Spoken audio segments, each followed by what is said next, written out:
Historically, the fashion industry, everything in the fashion industry was just lumped into one, fashion. So modeling, clothes, shoes, etc. were all lumped and grouped under that, and a lot of things, a lot of moving parts of this industry were not taken seriously. Now, things have changed, not just in the fashion industry, in healthcare, in the legal industry, in ICT. Before, we've had different times in history around the world. We had the agricultural era, we had the industrialization times. Now, it's now the technology-driven era. And as with everything, the fashion industry too has evolved and is still evolving. Because of that, we're being forced into recognizing the different moving parts of the fashion industry, specifically modeling.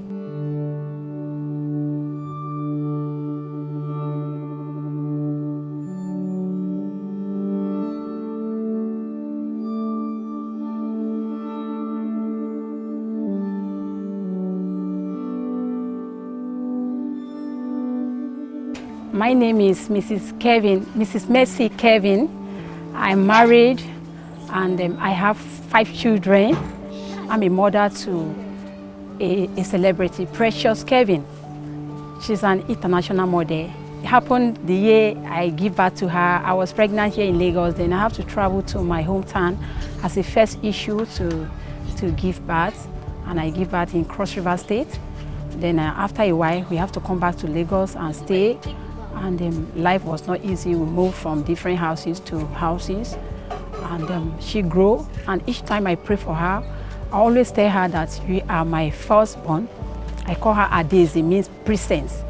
And I always told her that she's going to be the one to raise me, because see, I could not do things better by myself. Happened she was growing and school issue was not easy for her. It was not easy for me because of school fees. She would drop out for school, so for some years, like 2 years, she will not be in school. Then some years again, we'll try again, she will go back. She was going to one of my church members to take care of the lady's son, because according to the lady said that she don't trust anybody. It's only my daughter that she trusted. That let her be coming to the church and be staying with her son. After school, she will go and be doing lesson for other children. So my daughter will go there and doing a lesson. Then the lady will go to those big men house to do the lesson. And when she finishes, she will give her, she normally go 3 times in a week, Monday, Wednesday, and Friday. Then she will give her 500 naira per day. So like for 3 days in a week, she will pay her 1.5. Sometimes she'll give her the 1.5 the first day that she go. So like that, she will just be going and just to bring that one to help life. So one day and each time she wants to go, the lady will call me because my daughter have no phone. If she's not going, she will say, let Precious no come, I'm not going for lesson today, that's okay. That particular day, she did not even call me to tell me that Precious should not come to Ikate. She just keep quiet. And after school, my daughter have to rush and go in there because that little money help us. And when she's about to go, I don't have enough. I have only 100 naira. And I have told her that, this is only 100 naira I have. At least 100 naira will take you to Tedo. And on coming back, the lady will drop her.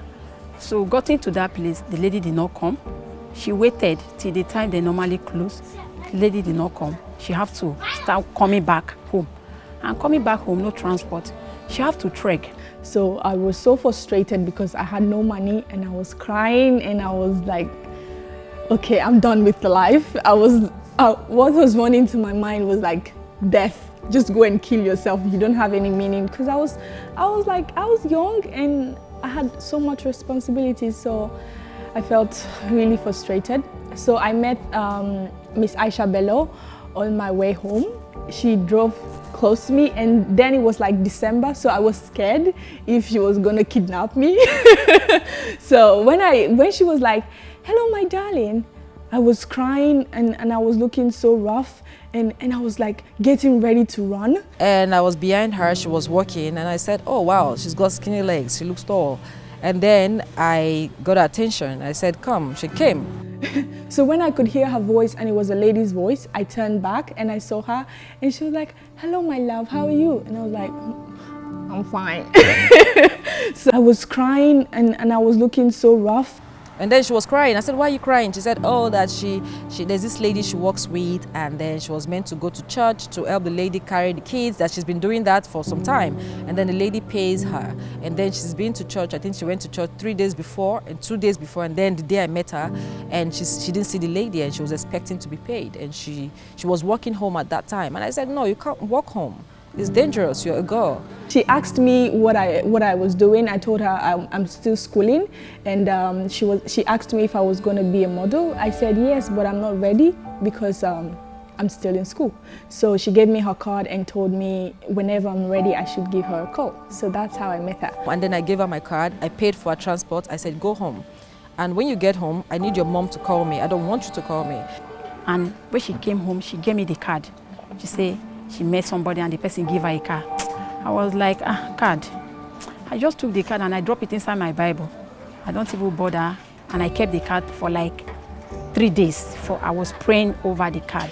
The reason why I don't like to deal with these girls alone, I want a genuine person. I want a senior, like an elderly person that I can talk to. And I'm a very good judge of characters. And when I speak to their seniors or maybe their guardians or parents, it sort of makes me understand who that child is. Even if they were, scouted from the streets, the railway stations, the bus stop, wherever, the market, wherever they spotted her, a good agent would be very thirsty, wanting to know if, first of all, as a young kid, if you are under a parent or a guardian, they want to know. They want you to take them there. They want to be able to have a one-on-one interaction with their wards, their guardians, their parents, whoever they are answerable to. That is one of the little, gifts of tangible blessings of responsibility coming from the person who's got his or her eyes on you. And that helps to let you know that they're coming with a good intention. I felt like I had another chance. I had another chance in life. I had a lot of people telling me that with my stature I could be a model, but I still don't believe it. But when I got a card from her, I knew it, that this might be another chance.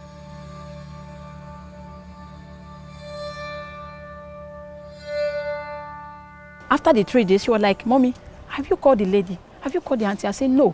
I said, "Get her from my front. Call her for what now?" He said, "Mommy, please just call her now. Mommy, please just call her. Let's hear what she's going to say." Get your mom to call me. I need to speak to your mother. And the mom called me after 3 weeks or 2 weeks or whatever. But it took a while for the mom to call me. There are a lot of things in Nigeria about African parents not allowing their daughters to be models.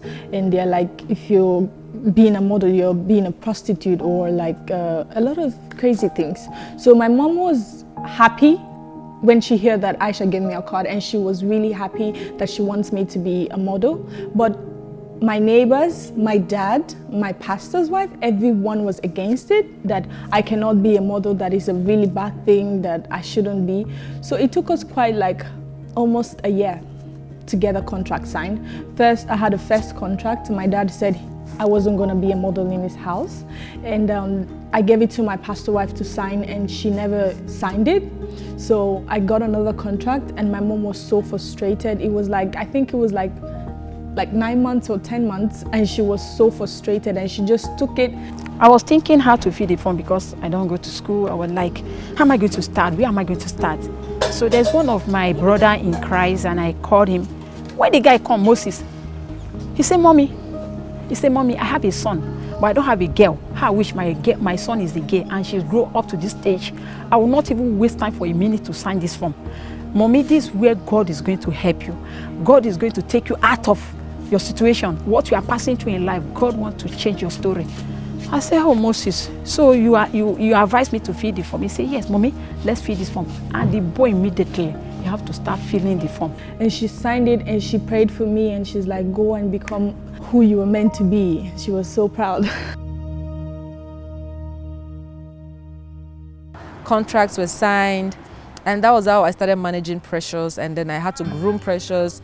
Her skin wasn't 100%. She had a huge challenge with her skin, And you know, we had to go front and back, skincare, tried a lot of stuff. The lady interviewed her again and she gave her a bag, star model bag. She said, I'm a model, I'm going to start the practice now, I'm this, I'm that, and this what.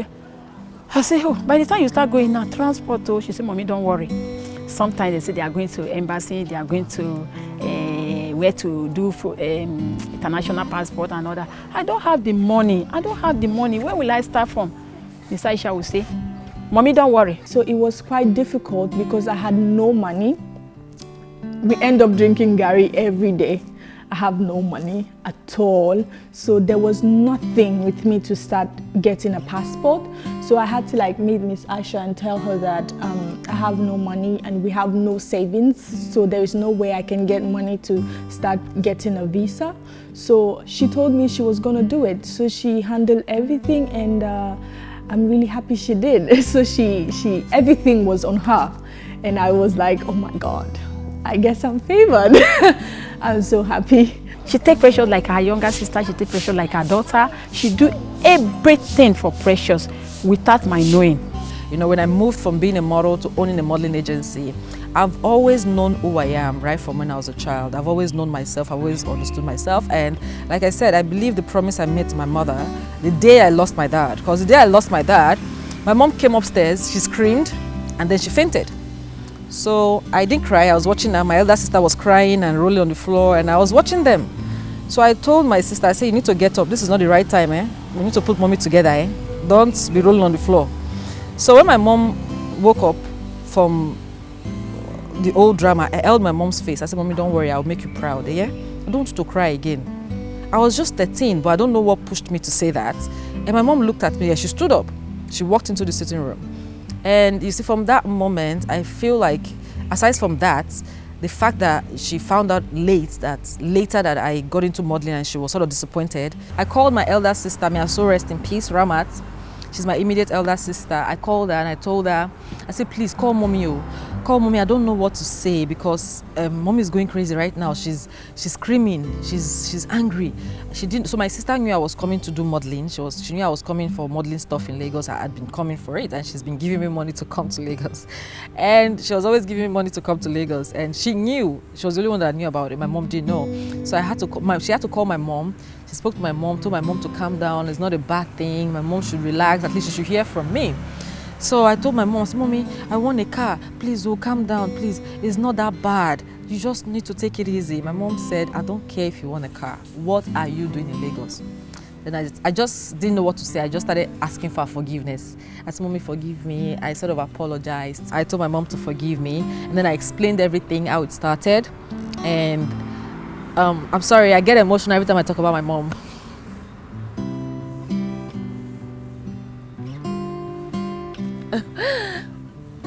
Sorry. Stay soft. Yes, I'm sorry. So I get really emotional every time I talk about my mom because we lost our dad at a very young age and she sort of did everything for us.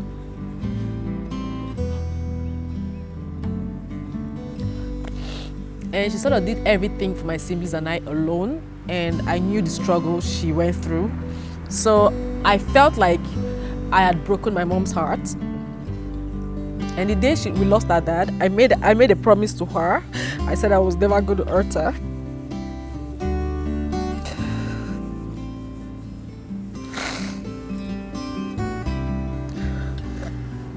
Sorry.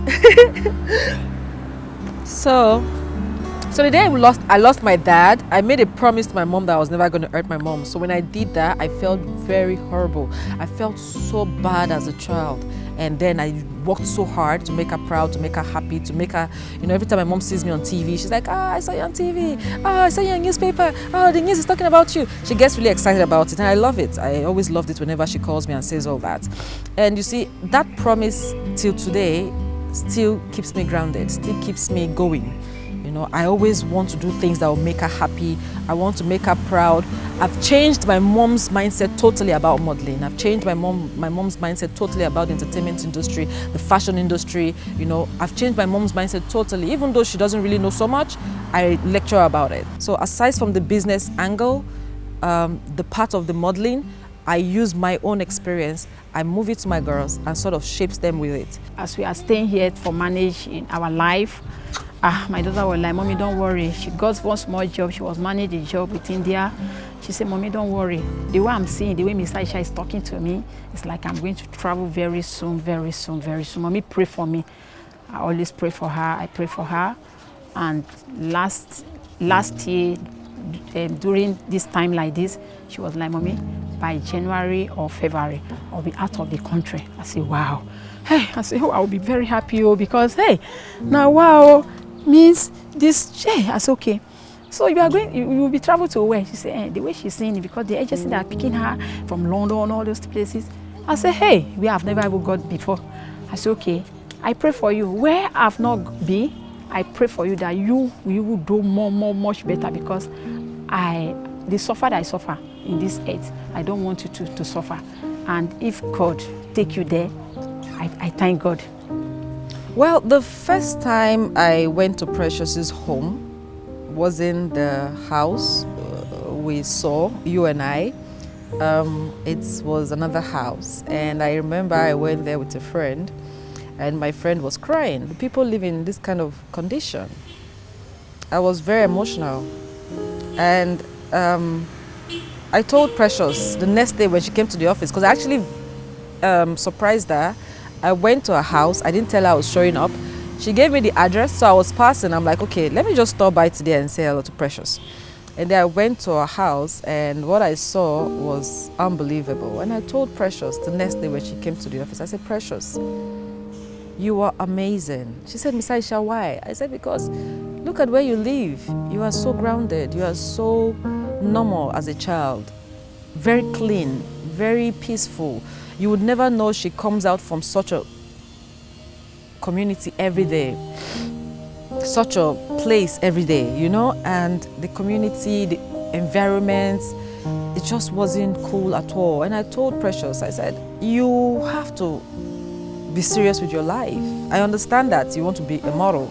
I understand that I'm trying to, you know, put you through, give you a platform, but you need to promise yourself. This promise should be between you and God, not just your mom alone, not just me, Miss Aisha. You need to make a promise between you and God and say you must get your mom out of this situation. Because where I saw you yesterday wasn't, I can't explain it, I can't even describe it. You know, where you and I saw Precious's mom, I think is better than where I saw Precious the first time, their first apartment. Then we were escaping with one of my sisters because I have nowhere to stay before we moved down to this place. And she now came one day, she said, Mommy, they have worked the visa already, but she's expecting the visa to come out. That's okay. Just like that. I was inside the room one night. They just sent me a message on my small phone that let her go to the Frank embassy to go and pick up her visa. Yes, her French embassy to go and pick up her visa. So when and I saw it, then I give to her. Immediately I just give to her. She said, Mommy, I drank just this night that I've traveled, that my visa is out. I said, wow, that is great. I said, okay, and today is Saturday, how are we going to do it? She have to go and pick the visa. I don't have the transport to give her to go there. She said, Mommy, on Wednesday I'm going to the office. Miss Aisha said I should come. She have called the person that is going to bring the shoes and the clothes that she's going to travel. I said, Jesus, where will I start from? I don't have anything. I don't have money to even buy anything for her. She said, Mommy, don't worry, God will make a way. I said, okay, amen. So before she told me, before I appreciate her, I have to appreciate God first. I go on my knee, I lie down on the ground, I started sharing tears. I was appreciating God. I said, hey, Papa God, I thank you for where you are taking me to. Then I hug her. I start praying for her. I tell her to go on her knee. I lay my hand on her. I start praying for her and prophesy to her life. First, I had a fear of if where I'm going to is going to accept me, if I'm going to be accepted in the industry, if I'm going to do well. Another thing, I had a fear in the flight because it was my first time in the plane and I was like, am I gonna die? I had so much faith in it, and I had so much faith in Aisha. I never for once think this could have been like a trafficking stuff or anything. I had so much faith that it was a modeling job. I never thought about it. But there were like people telling my mom, my dad, and like everyone saying this might be trafficking and stuff. But I had a lot of faith that it was really a modeling. I think because of the trust issues was one of the things that pushed me to set up my agency, even though I've already had a plan and I knew that I was going to have an agency to still give back to young girls and also make their dreams come true. Like that, the little money I have again, I have to join. I rush to Balogun, get her a bus price just to get her some things that she will take and travel. And that day I told her not to let anybody know, even the younger one. Where she was going, we just say, she's going to Miss Aisha's house. My daughter left. I pretend as if I don't know where she's going to. I do as if I'm not missing her. I just say, the Almighty God say in Psalm 91 that he that dwelleth in the secret place of the Most High shall abide under the shadow of the Almighty. And verse 11 say that God will send his angel to charge over you, to keep you and to protect you. As you are going, the eyes of God is on you. God will protect you. And she go. So I keep on calling, the phone will ringing. She will like, because I didn't escort her to the airport, she will be picking. She said, Mommy, don't worry. They have started loading. They have started this. They have started that. I said, okay. Like around 11 at the plane, have to move. I call her number again. The number is not going. I said, oh, Papa God, that night I could not sleep. I have to roll myself in the little room. Me and my 5 children manage. I was crying. I said, Papa God, I know that you will not disappoint me. You take your daughter safe and sound. Save Mercy. Mercy joining. I was just like praying. After a few minutes, I will start calling again. The number is not going. I will start praying again. The next day morning, being on Tuesday, my daughter, my second born, she was running with my phone. She said, Mommy, I think it's my sister. I think it's my sister. I said, huh? How did you know? He said, the number plus 44. I said, okay, bring. And I pick. Hello. Hey, hello, Mommy. I was like to craze, to mad, to faint. I didn't even know where to start from. I said, oh, my daughter. Oh, finally, you are there. Oh, I thank God for you. We were just talking, and I really thank God for life. I thank God for where God picked her, and I thank God for where God keep her now. So right now she's in London, and people now that forget me, a lot of people, when I have an accommodation issue, nobody care even to help me. But now everybody call me. This one will call me, you are a celebrity mother. You know you are a celebrity mother. You dress like celebrity mother. You do see that. I say I know where I come from. I can't because my daughter is in abroad. Then I will start bold myself. No. Wow. Well, my life has been so amazing, so great. Oh my God. I cannot tell. I'm really proud of myself. I've been in the industry for 1 year. And I can say I am doing really well. Like I said, we live in Jakonde, and if most people know, Jakonde is not a really good area to train your kids and like for people to live, but we have to stay there because we don't have enough money to get a good place. And we were living in an uncompleted building with my sisters. The place was like, if the kids just misbehave, they can just fall at any time and they will never survive it. So when I became a model and I started getting jobs and doing well, I first got an apartment for my family. So it really helped me so well, and I'm happy.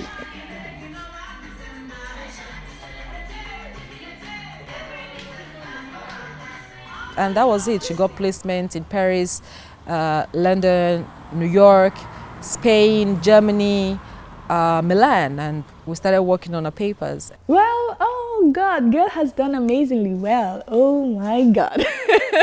So my first season was in January 2020, and I got all the wonderful shows. I got YSL, Prada, Valentino, I got Simone Rocha, JW Addison, and I did perfectly well. And in my second season, I got some good shows too, and I've done a lot of campaigns too. Givenchy, Zara, Farfetch, and I'm so happy. Supreme. My latest campaign was Supreme. I was on a t-shirt. And she said, Miss Aisha, I'm ready to do anything. I said, no, don't say you're ready to do anything. That's a big word. Just tell yourself, promise yourself you are ready to change the lives of your family. I'm not going to lead you astray. I'm not going to lead you to the wrong path. you just need to listen to me, basically. You just need to, I'm gonna love you like a sister. I will love you like a mother. I will love you like a friend, a good friend, but you must listen to me. So she said, yes, Miss Aisha, I want to change the life of my family. I want to do this, Miss Aisha, I want to do that. I said, okay, let's get to work.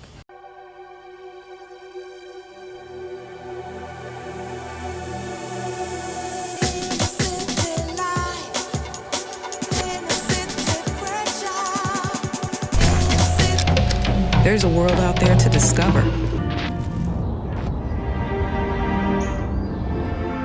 To a world of possibility. Open doors to a world of fashion.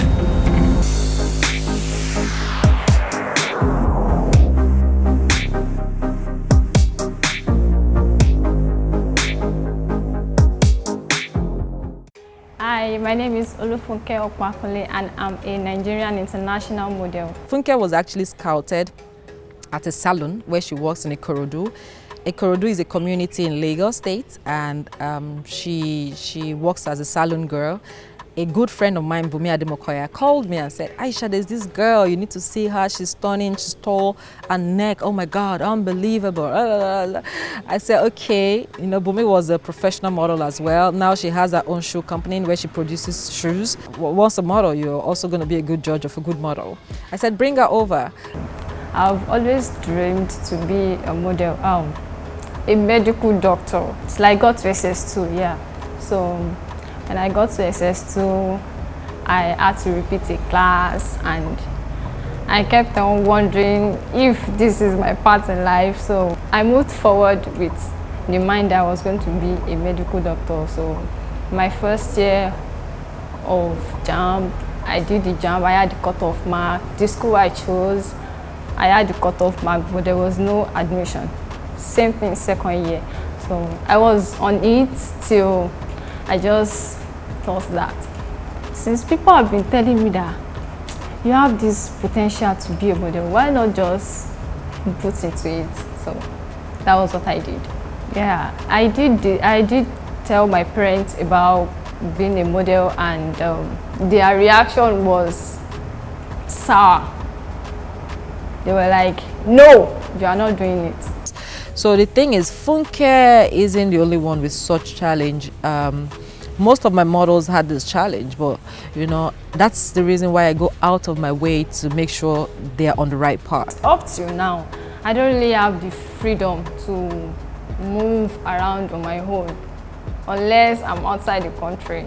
So the following morning, she came around, she picked me up, the model. She picked me up, then we went there. While we were there, my sister called that, where are you? I said, I'm at work. She said, it's a lie. You are not at work, because I'm with your boss right now. So I told her that she sent me somewhere. So that was how I could make a pass that day. And even before then, talking about modeling, I really didn't see anything wrong in modeling. The only thing I have against this is that when it gets to this issue of, going nude or wearing dresses that are not okay, that's the only issue I have with modeling. But when it comes to, being decent about it, I have nothing against it. Yeah, I've seen pictures, I've seen magazines. When I was younger, when I was in secondary school, I used to have access from my friends. I have access to all these magazines where you see a lot of things, you see a lot of, models, the way some dress well, some, the way they dress, I was like, no, this is too much. So I've seen those before. So that's why I have that reservation about modeling. Well, after the photo shoot, getting back home, I told my sister, and she was like, what do you mean? It was actually painful. Everybody, my mom came around. They took me to church for deliverance. They were just praying, and I was just like, I'm not possessed now. And so I decided on my own that I was not going to talk about modeling for like a year. Then after 1 year, if they are not giving me the opportunity to do it, the opportunity to go for it, I'm going to run away from home. Well, after that incident, we actually forgot about it. So it was my sister living at Aja that called me that she found a modeling job for her. And, you know, being my sister, I know she would never want Funke to go into something that she knows I will not like. So I know if that is coming from her, then it must be that what she told me then was that as she will be doing the job, Funke will be staying with her. And I know she will be able to monitor her well. She won't, I'm sure she won't allow her to go to do it in a way that is not okay. So coming from her, I was very okay because I know she was going to monitor her well. It was because I threatened her. I said, is either I run away from home or I commit suicide. And then she started calling everybody that this girl is truly possessed though. They should bring me back. They should bring those pastors that prayed for me then back. I think my brother, my second brother, convinced my mom. And my elder sister at Ikorodu too convinced my mom too. So I think that was how she was convinced to allow me to be a model. And then when the bag where my international passport was sealed in was given to me, I could not open it myself because my hands were just shaking. So I had someone else help me. So when they opened it and I opened my passport and I could not shout. Everybody that was calling me, you know, the passers-by, the photographers, how far, how was it? I could not say anything. I was so happy. I wanted to scream. So the first person I called, my sister Ashade, and she was like, said, Ashade, guess what? It's been stabbed. And she was like, wow, congratulations. I called everyone and everybody was happy. My mom just kept on praying on the phone. I was like, Mom, wait now, you go to see me. I was come and see you before I go. So I was so happy. I was excited.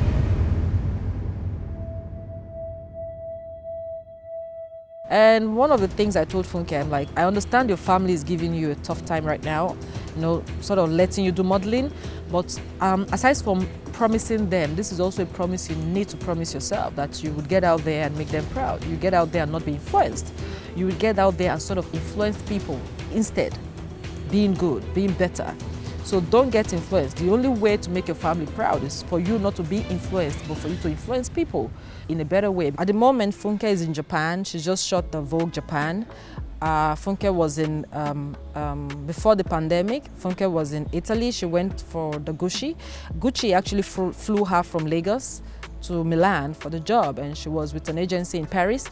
So they booked her through the Paris agency to Italy for Gucci, and that was her first modeling show. Imagine a girl, a salon girl from Ikorodu, flying to Milan and doing Gucci, a major world-class show. You know, seeing your girl on major runway as a modeling agent that have been in the industry for less than 2 years, that's, I think that's a lot of hard work and passion and, you know, drive. And, you know, every time I watch their shows when it's Fashion Week and I see my girls on the big stage, makes me very proud. It makes me very emotional. People are giving me their children to look after. I cannot afford to mess them up. So everything the parents would put them through, those are the things I do with my girl. That was it. And here I am now.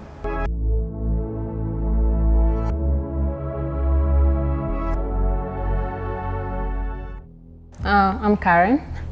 I'm 22 years old. I'm from Kenya. I'm born and raised in Kenya. Yeah, to a family of 4. That's 3 brothers and me, being the only girl. Yeah. I found Karen in Kenya. I went to Kenya for the very first time, 2018.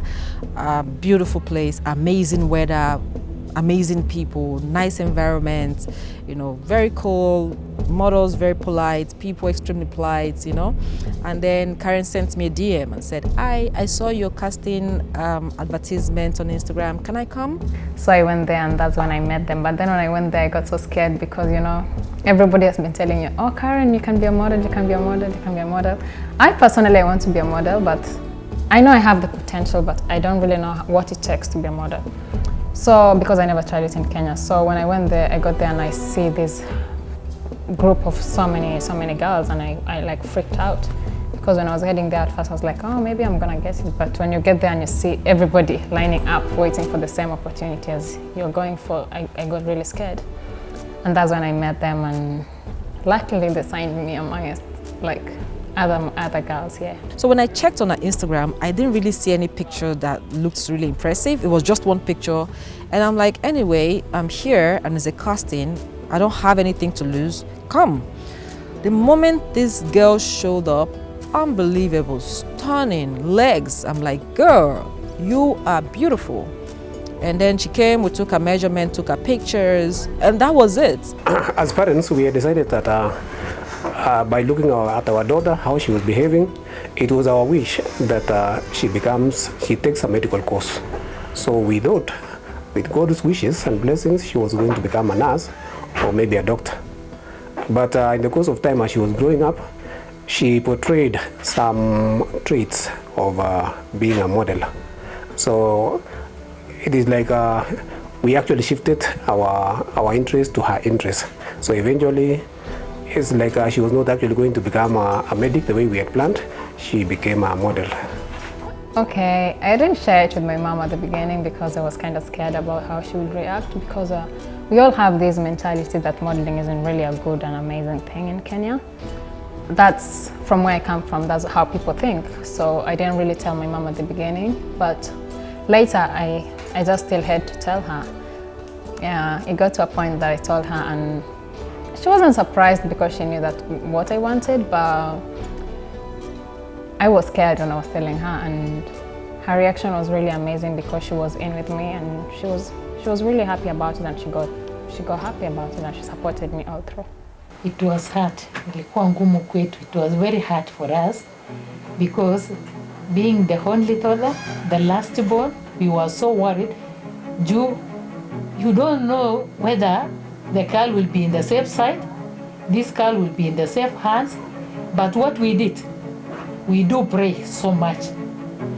And we said God knows everything, and we think God will be the leader of that girl. I was actually worried about her age. She was young. She is the last born of the family. She had not traveled outside. There was actually a point of uncertainty, and we were not very sure. Even the modeling and the agency, we were not very sure about. So it was actually our worry that was she actually landing on safe hands, or foreign country, what will be the treatment? So somehow we were actually worried. We were not very sure of the future. But eventually, when she landed in Paris, she talked positively about the place, about the reception, and how she was treated by the agents, Aisha and the others. So what actually gave us hope is the way she talked to us and the picture she drew from what she was given on the other side.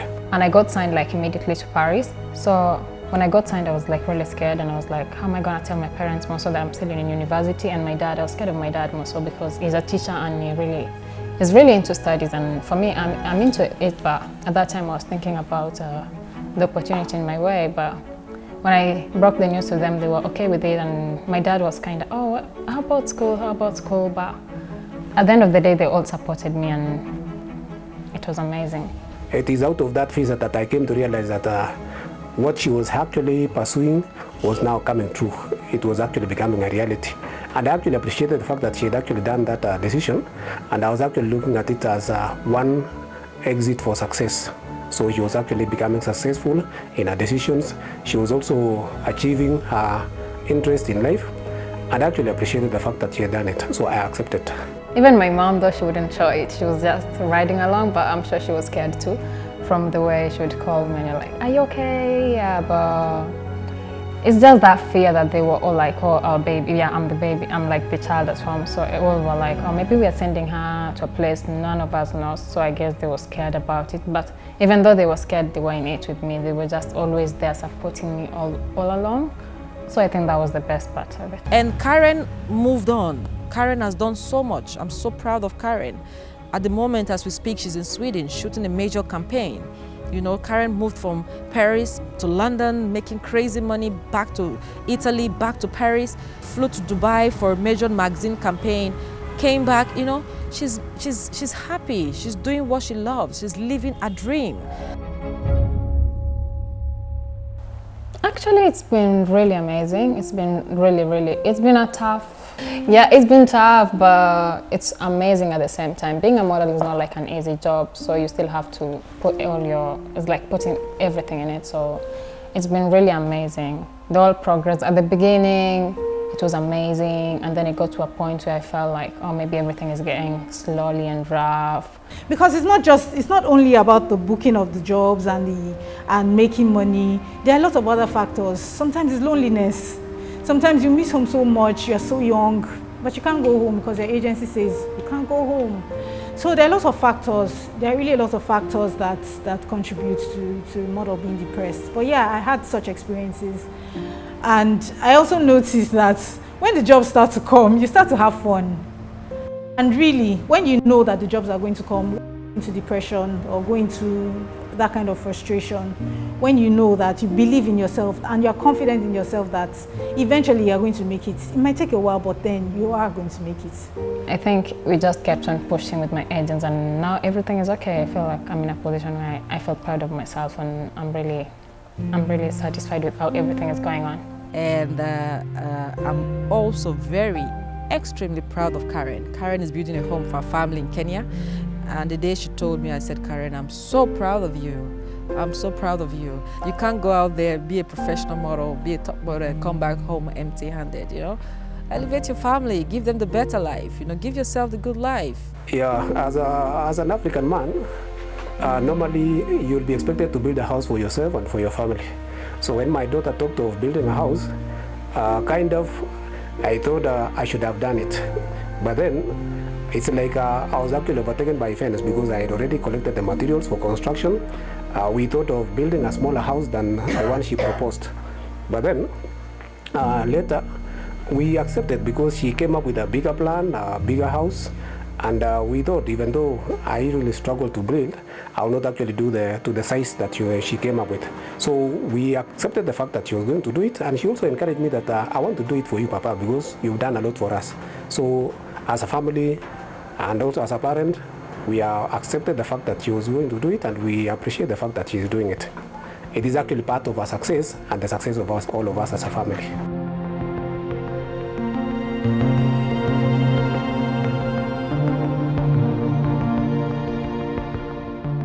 Oh, my career has changed so many things. Like, it has brought a new face in our family because, yeah, I can't say I come from a really bad or a poor background, but we come from, it's like a middle way, but we still have struggles in life, all of us, and my career helped us fix, I feel like being a model, it has helped us like fix so many things and change so many things, which is like really amazing. Also like as I mentioned before, having to build a house for my parents, that's brought a big change in our family because it has helped us grow together. That's why we appreciate and we thank God. And we are very proud of that. Every time we are praying for the plan of the house to be completed so that we may move to that new home. My mom is my best friend. My mom is like, she's not even my mom, she's my sister. I'll call her that because she's been there with me all the way through. When I fall, when I rise up, like she's just there. And so, yeah, I basically take her as my sister because she's just always there with me all through long. She was always in support because like I've been dreaming to be a model since I was like 8. So every time my mom saw me doing something, she'd be like, my model, that's that kind of thing. So yeah, she was in it with me. About my work, I feel really good about it. I feel like it has changed so many things for me. Like so many things, and I feel really amazing. I feel really good about what's really happening currently. And about the future, I can't tell about the future yet because we're still growing. You don't know we're still growing. Every single day we grow and we have new plans every day. So, but currently, the current position, I mean, I'm just gonna say I'm really proud of myself and proud that everything is going the way it's happening. Yeah. Watching Karen at the Balmain in Paris, unbelievable. You know, so my girls, I'm just happy. I'm so proud of them. I'm happy that they came out from a product of Star Modeling Agency.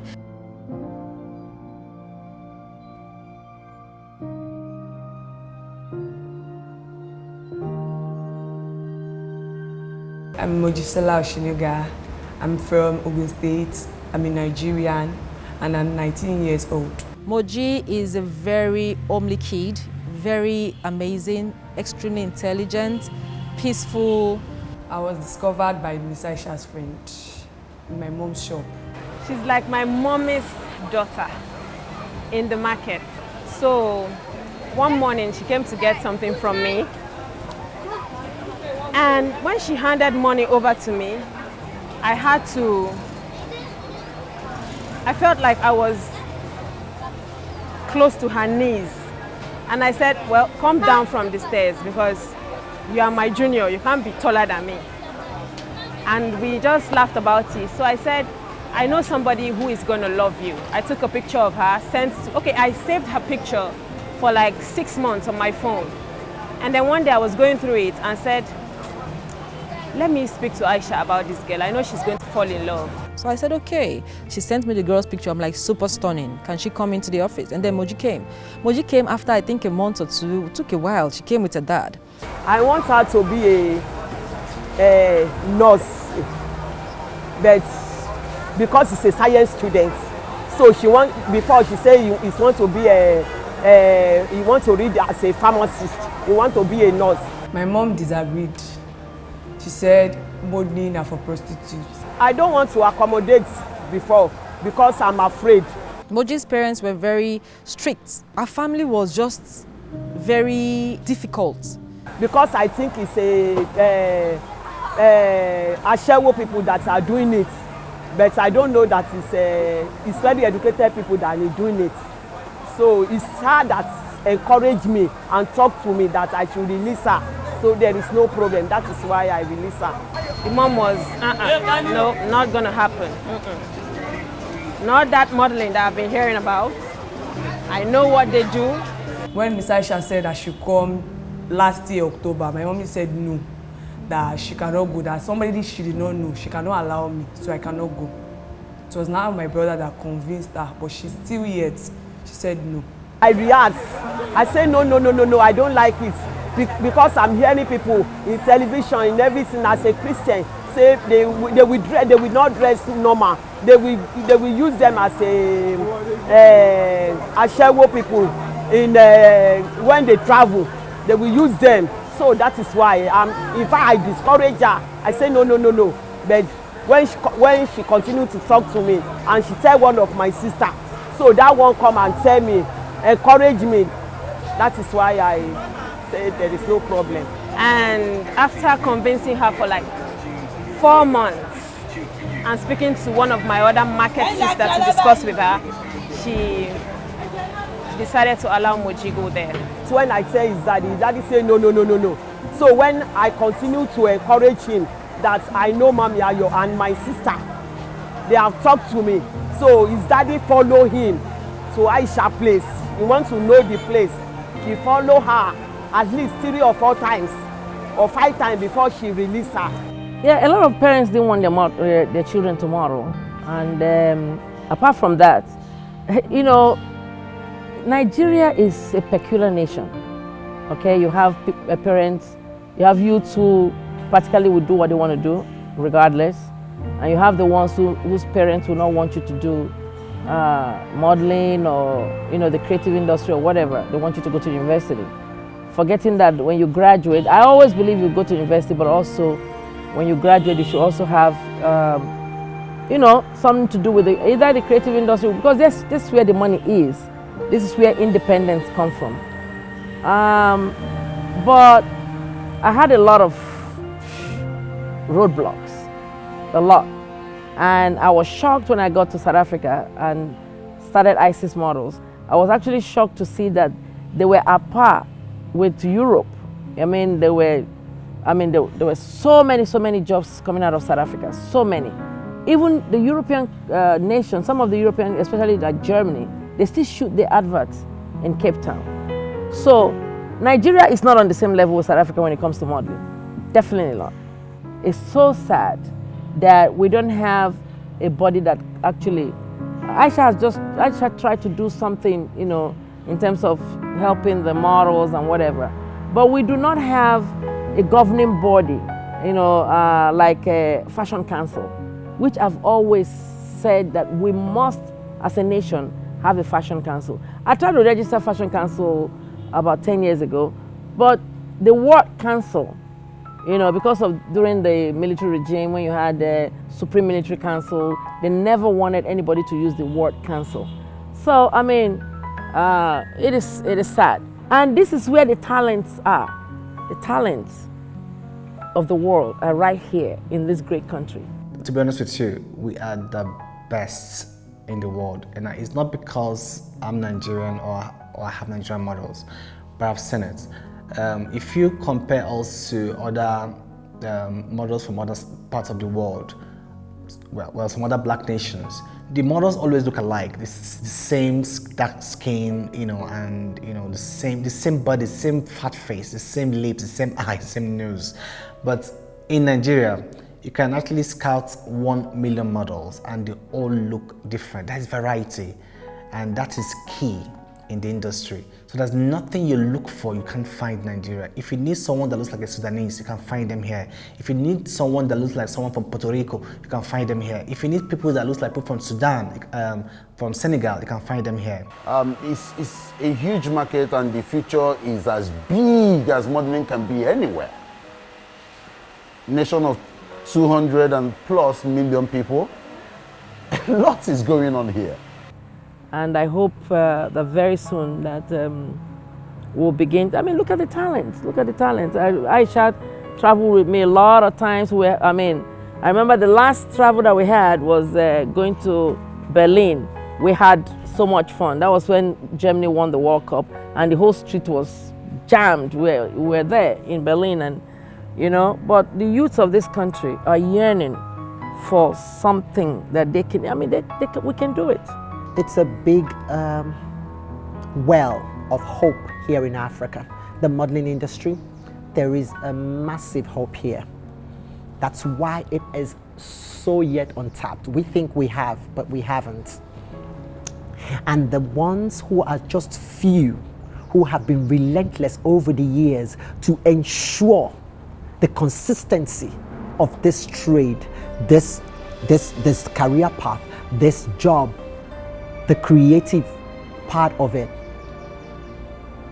to not die, are just a few, I say again. Most of the models, you start training them, it takes you 2 years. Once they are done and they become good, they start thinking of going to go and join another model because they've not been placed or whatever. But patience is the key. Patience is the key.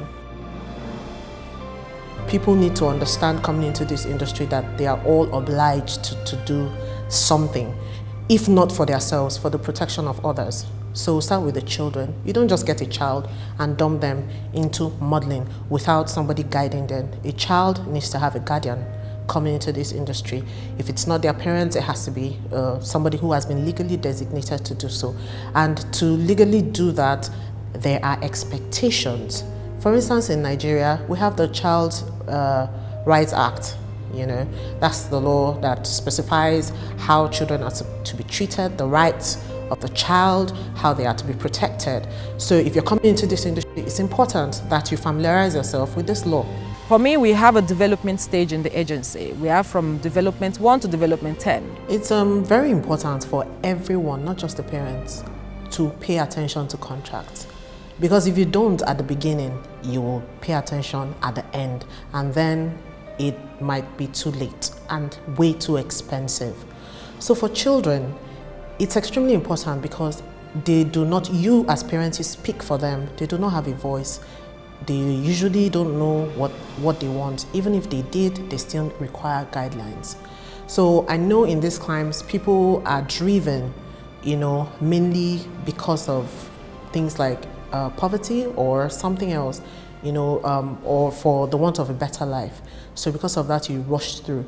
It is important as a parent for you to have your ideas, to have your end goal in sight. And then with that, you take the contract and approach a qualified professional, in this case, a lawyer. While reading the contract, please be vocal. Feel free to express your dissatisfaction with anything in the terms and conditions that you do not understand. Ask your lawyer for explanations.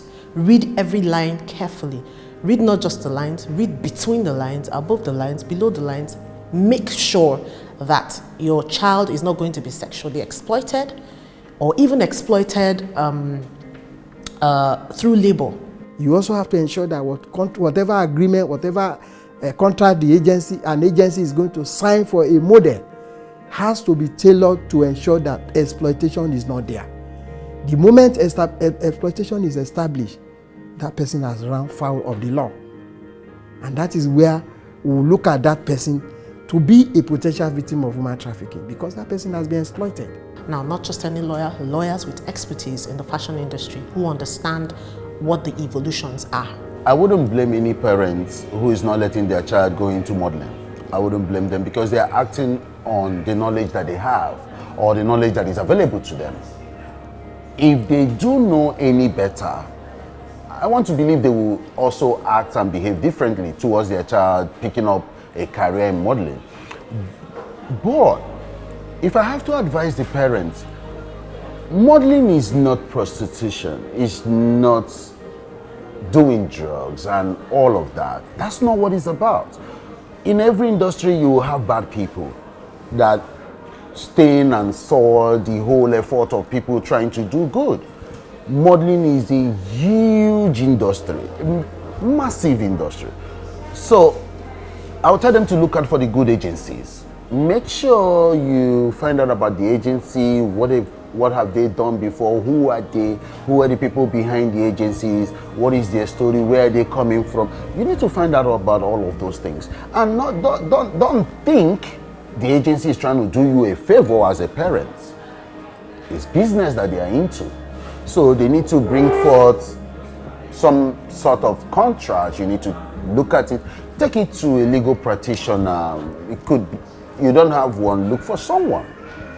Make sure it's being scrutinized, right questions should be asked, and if there are any government agency that you need to contact to make sure this agency trying to pick up your daughter or your son is a good one, a reputable one. Those are things you should find out and not say, no, my child can go into modeling because of the bad news that you hear. Remember, bad news spreads like wildfire. As a response to that, in 2019, the agency came up with a regulation, and we call it regulating trafficking in persons, regulating tours and organizations. Whatever you want to do, you must register with NAPTIP. You must get clearance, because a lot of people are not aware. If you want to send any of your model abroad, first of all, you must apply for clearance from NAPTIP. You must be able to do the needful.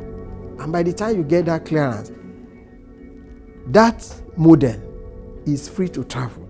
But who will have scrutinized the contract between your agent, the foreign agent, and that your model? By the time we have scrutinized that contract, we have ensured that there is no element of exploitation there. We'll also do our own background check about the other agency over there and your own. And then we'll issue a clearance. The moment that model has a clearance, there is no problem. And most of the crime of trafficking that we have witnessed, the parents are so culpable, because some of them, whether we look at the issue of poverty, the issue of ignorance coming to play a role, but you discover that even most of these parents want their children to go away. They want their children to go and look for greener pasture, as they often say in quote. And by the time they are made to do this just to ensure that the family back home is catered for, just to ensure that the victim now is able to sustain the family, because that is the way they look at it, that you must go out there, you must go and fend for all, you must take care of your siblings, you must take care of your mother, poor mother, or whatever way they call it. So the parents are actually culpable. By the time you arrest the trafficker, by the time you have the victims, no child or no child will want to come out and say, I want to testify against my mother. As the president of the Organization for Models in Nigeria, I partnered with Fashion Finest to have a model seminar. So during the model seminar, I invited NAPTIP, and I was very happy when they honored my invitation. They came to the seminar, they educated models what human trafficking is, the red lights, the things to look at, things to observe, questions to ask when people approach you about taking you abroad, giving you greener pasture, all those kind of things. And you know, after that, I started working closely with NAPTIP, and for me, I think it's very important for these young girls. Going abroad as a young girl, you need to be affiliated with a reputable firm that would protect you out there. You're leaving your comfort zone, you're leaving your family, your loved ones, your country. You're going to a place where you don't know anyone. You need to be sure where you're going. Some really strong firms and agencies need to be involved. For your parents, for you, especially your safety. You know, so for me, partnering with NAPTIP was amazing. And I'm moving on my partnership to higher organizations, higher agencies for the protection of these girls. Recently, I got my first international gig in London. I'm nervous. I feel like going there. I'm ready. When she told me that they have placed me to London and Paris, I was very, very happy. I thank God. I go to church. I lie down in the altar. I thank God because that thing never happened to me before. I remember the day my mom was praying for me. My mom said, I'll let you do this. Promise you won't let me down. And as you have been given this opportunity, you shouldn't let it die. Always pass the shame. I believe that I'm passing something to these girls. And I always tell them as well, pass the shame. You know, extend the shame. Do not cut it and don't let it end with you. Always pass the shame. So knowing that from what I gave out, these girls are changing the lives of their families makes me very excited, and I can't express how I feel because I feel very happy. Some of the most amazing girls, Aisha, Bumi, Imade, Muturayo, you know, these girls were like, you know, they were the ones that were there when things were rough. Can you believe that? They were there when things were rough, when things were very rough. And we struggled. I mean, modeling was not, imagine if it was now that, you know, now models are making so much money, you know, and they opened the way, they paved the way for this new group of models now who can take care of their parents. When I look at my back, then I look at my front, I really bless God because just like my dream comes true. And God has been done a marvelous thing in the life of my family, through my daughter, through Mrs. Aisha Bello, the star model. God has been using them to bless me today. I'm more than grateful. And to my daughter Precious, God has used them to make me to live in this kind of martial dreaming that I don't even know. Ah, my God. The King of Glory, the Ancients of Day, the God of yesterday, today, and forever, everlasting Father. I give you the glory. I give you the honor. I give you all the praise. I give you thanks, Jesus. I have accommodation issue. Last 2 years, my property was aside for a good 5 months. Anywhere I went to, I can't sit down and watch the telly. I sleep in their parlor. At the same time, I have money in my purse, but I cannot eat food. Because I have to cook. The food must go around everybody. And as far as I don't have that much money to cook, I don't have to cook in the house. I have to buy food for my children. I sleep the house that have no door, no toilet. I pooping in the toilet with my children. We have a just very small place because my property has spoiled with rain. When my landlady threw my things outside, I thought that she was doing me wicked, but I never knows. That is why the Bible says in Jeremiah chapter 5 verse 1 say that I have known before you were formed in your mother's womb. Don't know that Jesus knows about my daughter Precious because she's precious than more than silver and gold. And God knows that He's going to do something very marvelous in few times to come. The Lord has blessed me. He blessed me. I have a living testimony. Jesus has done it. See my household. I am a living testimony. And you know, knowing yes, I'm a living testimony. Precious came out from where she came out from, and she could move her family at a very young age from where they were to where they are now. I'm not only proud of her, I'm very proud of myself as well, because I tell my models, I'm like, I don't know the background you're from, I don't know what you do, but the day you disrespect your mother, you're out of this agency. The day you cannot support your family, you're out of this agency. The day you cannot help your mother, a lot of times our parents pray for us to be greater than them. You know, knowing that this kid has actually changed the lives of our mom, our siblings, our extended relatives, it's overwhelming. It's the day I went to a new home, I was emotional. I was happy knowing that, you know, somebody I just saw on the street, I don't know what just pushed me. I saw her on the street, I said, come, and that was it. With how I've turned out to be, I'm not scared of the future. I think the future is here and now. And my work, sometimes I'm scared I'm gonna fail. Sometimes I'm scared I'm gonna fall. Sometimes I'm scared I'm gonna run mad. But with my friends and family helping me through, when I tell them how I feel, they keep advising me and encouraging me. I'm not scared of the future at all, and I believe I have much to offer. But Precious's story is it's very inspiring. Knowing that at a young age, she's elevating her family, I am very proud of Precious. I'm super excited. It's overwhelming. She just opened a massive shop for her mother here in Lagos and stocked up the shop with everything the mom, because she makes different things. She makes things in Ankara, bags, shoes, laptop cases, phone cases. She's setting up her own e-commerce website as well, which I'm also very happy for her. And I'm still giving her a lot of ideas how to become an entrepreneur, why she's a model, because the lifespan of a model is not very long, and especially for African models. And knowing the fact that models are coming up every day, you know, from different parts of Africa. I always tell my girls, I'm like, you're making money now, it might not stay like this, so better learn how to invest. Search what you love. I thank God for star modeling. Immediately my daughters went to their model star, they place him, so they give her anything that she wants. That I thank God for the model star. I want to appreciate the fact that she has done a lot to my daughter. That is the agency that picked her from the university when she was a fourth year. And the same agency has actually propelled her to the current position where she is. Star Model Africa has really impacted so much in my life, and I'm sure to other young African kids. I don't even know how to describe them. Like, they're much more than what everybody says.